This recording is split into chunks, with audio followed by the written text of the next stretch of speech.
സ്കൂളിൻ്റെ വാർഷികത്തിൽ സ്പീക്കറെ വിളിക്കണം.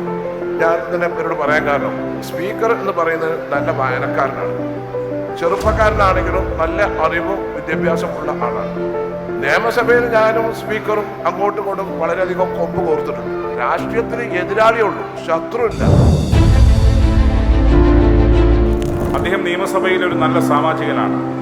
വളരെ സരസമായി, വളരെ സറ്റൈറിക്കായി അദ്ദേഹം രാഷ്ട്രീയം പറയും.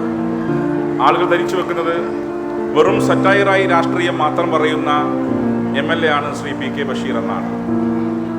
എന്നാൽ ഇന്ന് നിയമസഭയിൽ ഒരു 10ഓ 15ഓ ഏറ്റവും നന്നായി നിയമസഭാ ചട്ടങ്ങളും ക്രമങ്ങളും നിയമസഭയുടെ മുൻകാല ചരിത്രവും അറിയുന്ന നിയമസഭാ സാമാജികന്മാരെടുത്താൽ അതൊരു 10ാം സ്ഥാനത്തിനുള്ളിലെങ്കിലും ശ്രീ PK ബഷീർ വരും എന്ന കാര്യത്തിൽ എനിക്ക് യാതൊരു സംശയവുമില്ല.